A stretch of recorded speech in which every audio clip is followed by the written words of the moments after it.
জমির দলিলে থাকা সংক্ষিপ্ত রূপের অর্থ কি আসুন বন্ধুরা দেখে নেই। এই তথ্যগুলো যদি আমাদের জানা থাকে তখন দলিলের বিভিন্ন তথ্য পূরণে আমাদের সাহায্য হয়, পরবর্তীতে আমরা সঠিক তথ্য দিতে পারি। যেমন দলিলে থাকা পিং অর্থ বোঝানো হয় পিতা, জং অর্থ স্বামী, সাং অর্থ স্থায়ী ঠিকানা। দলিলের মধ্যে থাকা হাল সাং বলতে বোঝানো হয় বর্তমান ঠিকানা।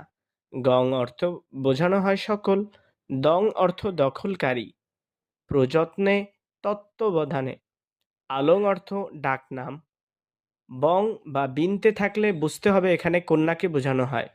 ওং অলি বলতে বোঝানো হয় অভিভাবক, নাব্বা অর্থ নাবালক, তাং অর্থ তারিখ, ইং অর্থ ইংরেজি সাল, বাং অর্থ বাংলা সাল, বায়া অর্থ আগের দলিল, খং অর্থ বোঝানো হয় খতিয়ান নম্বর, দাগ নং অর্থ বোঝানো হয় জমির প্লট নম্বর।